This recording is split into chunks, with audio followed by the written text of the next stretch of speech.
you too!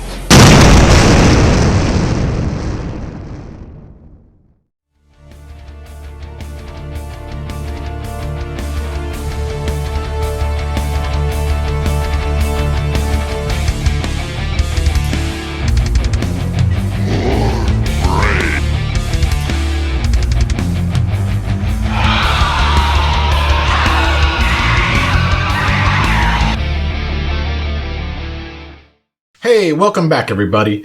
I've been a huge horror and sci-fi enthusiast all my life, but it's not my only passion. I'm also a metalhead and punk rocker, and I love all types of dark and heavy music. After all, metal and punk are the horror movies of the music industry, using dark and graphic imagery, lyrics, and attitude. With that being said, I thought I would give you guys a list of my top 10 horror movies that are metal as fuck. To make my list, these movies either have to have a great metal soundtrack, have imagery or themes related to heavy metal, or represent the metal culture and its aesthetic and ethos. I have ranked these in order of my favorites, so let's explore my top 10 horror movies that are metal as fuck. Number 10, The Devil's Candy. This 2015 film, directed by Sean Byrne and starring Ethan Embry and Pruitt Taylor Vince, is about an artist and his family that move into a house that has been the site of a murder. The artist begins to paint disturbing satanic images while in a trance, and all while being stalked by the former owner of the home, who is a disturbed mental patient who hears voices and likes to shred on his flying V to keep them at bay. The movie is an intense horror thriller with some great imagery and a kick-ass soundtrack that includes Slayer, Metallica, and Pantera. Number 9. Shocker. This 1989 Wes Craven film is about Horace Pinker, a serial killer who is caught and sentenced to death in the electric chair, only to be resurrected as a ghostly electrical current to seek vengeance on the man who turned him in, as well as the rest of humanity as a whole. The movie is not Craven's best, but it is a fun ride and has a rockin' soundtrack that includes Megadeth doing a cover of Alice Cooper's No More Mr. Nice Guy, as well as Dangerous Toys and Iggy Pop. Number 8. Lords of Salem. There had to be one Rob Zombie film on this list. This movie is directed by Zombie and stars his wife, Sherry Moon Zombie, and E.T.'s mom, Dee Wallace. It's about a DJ at a local Salem, Massachusetts radio station played by Moon, who receives a strange album which once played shows her satanic visions and begins to put the women of Salem in a trance. This movie has some creepy vibes and is full of satanic imagery and witchcraft. The soundtrack includes Leviathan, the Fleeing Serpent, Rush, and the Velvet Underground, as well as the Lord's theme, which is not metal per se, but has a vibe that is distinctly metal in and of itself. Number 7. Leatherface, The Texas Chainsaw Massacre Part 3. This movie ignores the first and second movies, but is a better entry in the franchise than the others that came afterward. Released in 1990, this movie again follows the family of cannibals, who this time includes Aragorn himself, Viggo Mortensen, as they attempt to capture, kill, and eat a young couple, and Ken Foree from Dawn of the Dead, who plays a great end-time survivalist on the back roads of Texas. This movie has some pretty good gore and humorous moments, and is set to the dulcet tones of Laz Rocket, Sacred Reich, and Death Angel's thrash anthem, Bored. I'm bored.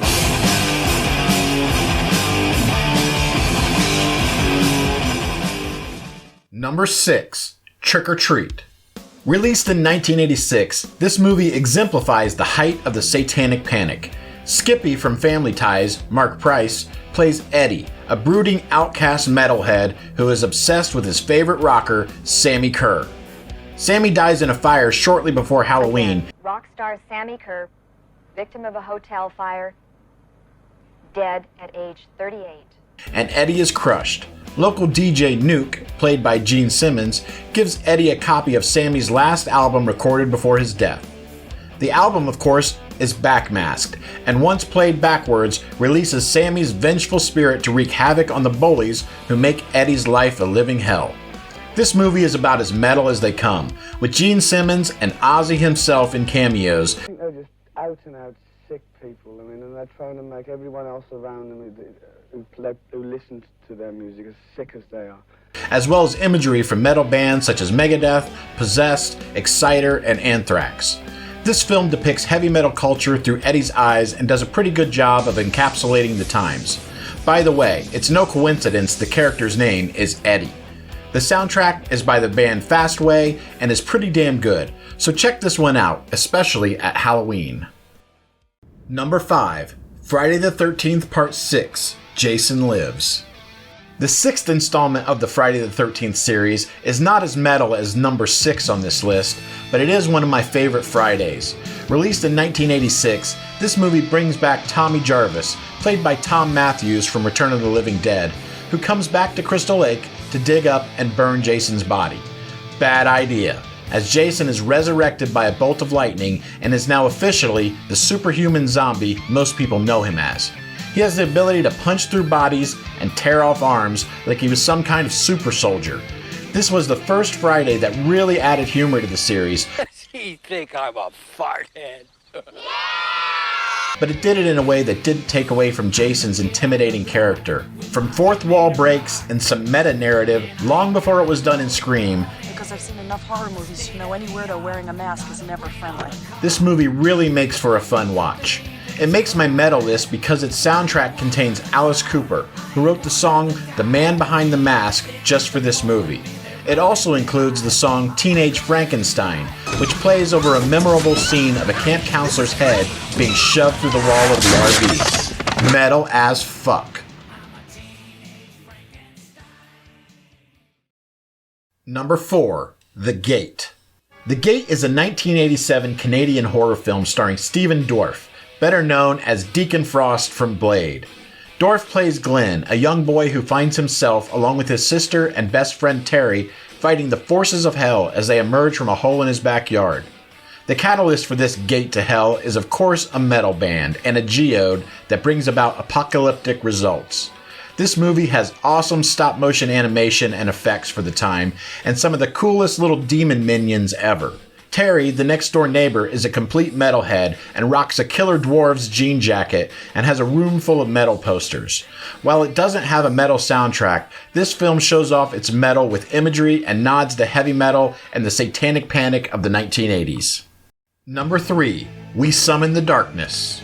This 2019 film is a direct nod to the satanic panic of the 1980s and an homage to the metal culture as a whole. The story follows 3 metal chicks as they head out on a road trip to check out a metal show.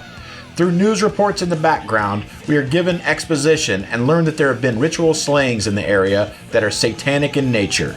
The girls hook up with some guys at the show and bring them home for an after party, where things get messy fast. I won't spoil this one for you, but I will tell you it's a great flick and super entertaining. With Merciful Fate on the soundtrack and a great job done on bringing metal culture to the big screen, We Summon the Darkness is a great ride. Go check it out. Number 2. Maximum Overdrive. 1986's Maximum Overdrive is often panned as one of the worst Stephen King adaptations. Directed by King while he was on more cocaine than Scarface, and starring Emilio Estevez, this movie in my opinion is fantastic. The plot is simple. A comet passes by Earth and its radiation causes all machines and electronics to become homicidal killing machines. It's pure 80s excess, while its premise can be silly and it may have enough plot holes to drive a Green Goblin semi-truck through. The movie is fun and action-packed, and while it may never win any awards besides a Razzie, I never get bored watching it. It has some great death scenes, Lisa Simpson saying things like, Curtis? Is he dead? and the one and only Green Goblin 18-wheeler. What makes this movie so metal? Well, the entire soundtrack and score is performed by AC/DC. Just the fact that King had the balls to use AC/DC for his entire score makes this movie fucking awesome, and it's why it lands at number 2. Honorable mention. Before we get to number 1, I would like to give an honorable mention to Gremlins 2: The New Batch. Released in 1990, this sequel to the 1984 classic Christmas horror movie about demonic little creatures destroying a small town is very underrated. Director Joe Dante brought us a very unique vision in this movie, taking the little green Hellraisers and bringing them to New York and setting the movie in what was supposed to be a combination of Trump Tower and Ted Turner's media empire. This movie has some fantastic social commentary on technology and consumerism that stands up today perhaps better than it did in 1990. But what makes this movie metal, you may ask?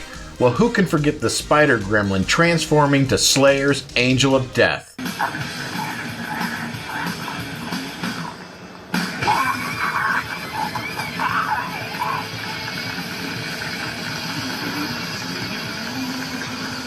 This blew my mind when I saw it in the 90s, and it's one of the most badass metal scenes in movie history, so I felt it deserved a place on this list.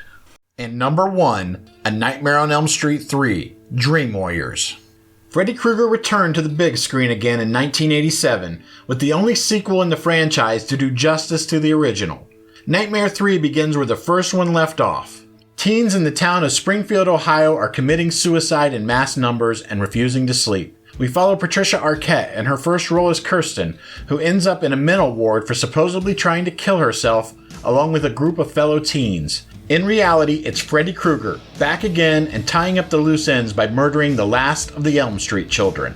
Nancy Thompson, played again by Heather Langenkamp, returns as a social worker grad student who attempts to help this ragtag group of kids survive Krueger by harnessing their internal strengths and becoming dream warriors. Also starring a young Lawrence Fishburne, this movie has much of the dark imagery from the first film while increasing Freddy's sense of humor and iconic one-liners. Let's get hot. With amazing effects and killer death and dream sequences, this movie is fucking great. Along with all of this is the fact that it was marketed using the band Dokken and their music video for the song Dream Warriors that became a huge hit at the time. Dokken's Into the Fire also plays in the background at the beginning of the film as we are introduced to Kirsten. This movie was a big reason why I became a Dokken fan and even had my own sweet jean jacket in 1987 with a Dokken back patch. For this reason and many others, it is my number 1 movie that is metal as fuck, and it will always have a special place in my heart. So that's my top 10 metal as fuck horror movies. Let me know what other horror movies you feel have that metal edge, and tell me about your favorite metal bands or horror movies in the comments. Thanks for watching, and if you liked this video, make sure to hit that like button and subscribe for more videos like this in the future. Thanks a lot.